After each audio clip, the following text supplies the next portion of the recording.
What's up, everyone? It's Mohammed, your commissioner. Welcome to another weekly recap. Let's get the ball rolling here and enjoy. Let's see what happened this week in FLoSH.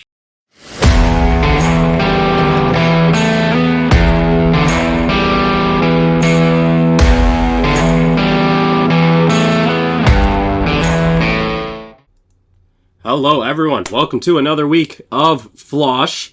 I know I missed the week prior to this. It was Thanksgiving, so I'm going to give myself a little bit of a break for that.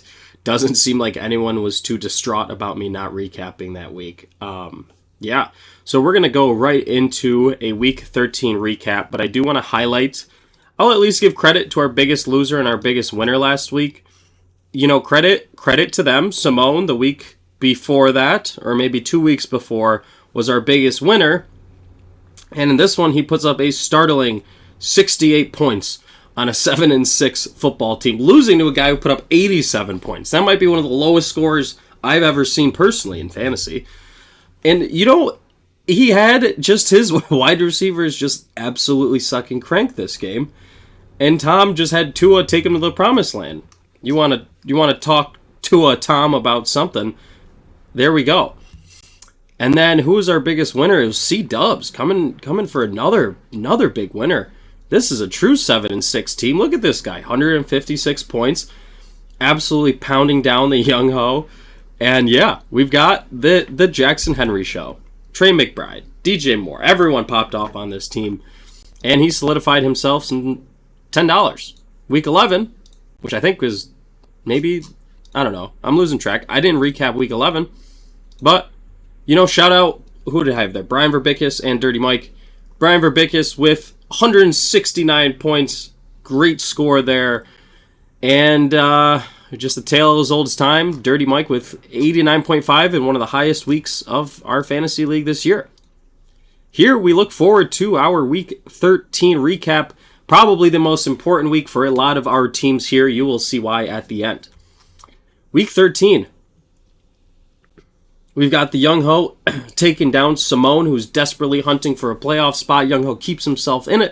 120 points coming off a great performance of Bijan Robinson, who's truly stood out this year as a great running back. One of those true top 10 picks who he didn't bust. You know, he wasn't number 1, number 2, but hell, he's gotten the job done for you. Number 4, look at that. Fantastic pickup. Nico Collins, Lad McConkey as a sleeper, truly shining this season. And finally getting good play out of a tight end for once. On the bench, you got Patrick Mahomes benched, going with Bo Nix. I don't hate it. I don't hate it this year. 2 years ago, 3 years ago, we'd call you crazy, but, you know, that's just where we are right now in his career. We've got Simone just battling 100 points. Not too bad. Chuba Hubbard really shit in the bed this week. His lowest performance of the year came at such a bad time for you. Jamar Chase being great. Cooper Kupp, not great. But Jonnu Smith, hell of a pickup there. He is on a fucking roll. This guy, 28, 23, 21, great person to have going into our last week of fantasy. Good luck, Simone. Good luck, Davis. Move on to Brian Verbickus and Farm D's Nuts with 154 points. All going against Christian with 137. This was a great matchup. Really sucks if you're in the Christians camp here with this match.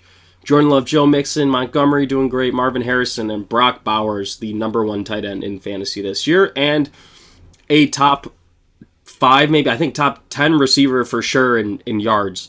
And a great Brian Robinson pickup. You know, when he's played, he's done really well for you, Justin Jefferson. Good drafting on a team that was projected 12th place. We've got the Jackson Henry show continuing their dominance. Chase Brown with a great late round pickup and a great game. I mean, your team performed well.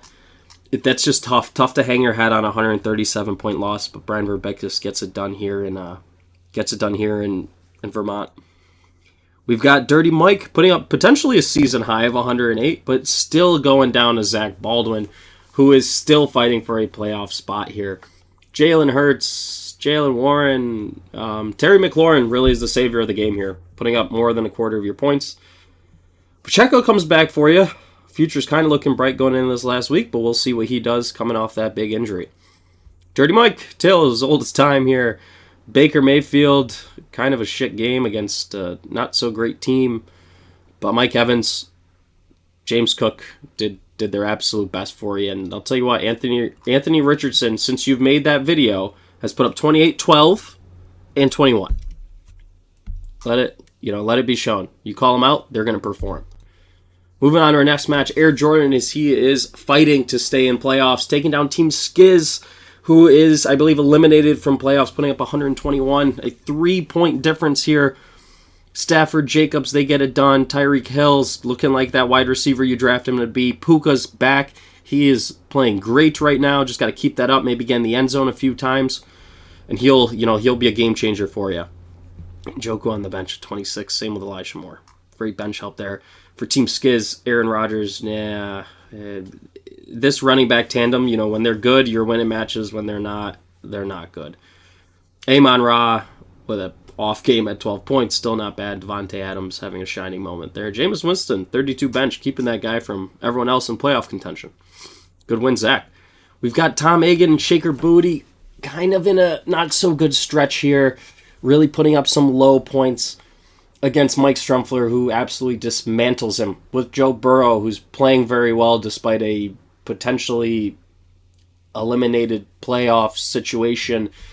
Saquon and Kyron doing their thing all season, consistent for you, and Najee Harris with a pop-off that really sealed it off for you. Looking into Tom Egan, coming down to the last week of playoffs, and he does not have Christian McCaffrey. But that's okay. He's got Josh Allen, who can throw, catch, and rush for touchdowns.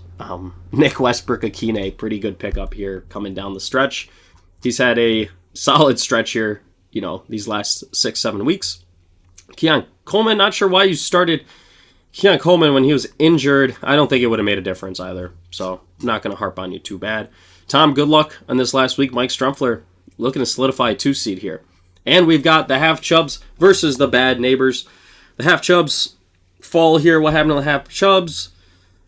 Yeah, Debo's been kind of a tough person to own this year. It's, damned if you do, damned if you don't. You bench him, he's going to go off. You start him, he's not going to do great. Just one of those situations there. Chargers defense really trying to fight for you here.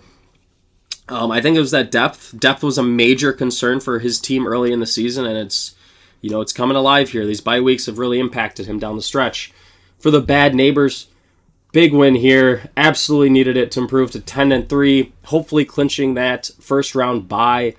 Coming off a great performance on his receiving crew, and Bucky Irving being the pickup of his dreams this season. He has been paying off. He's been stepping up when the others haven't, and he is looking really good down the stretch here. Hopefully we can continue this momentum going forward. But yeah, Cortland Sutton too.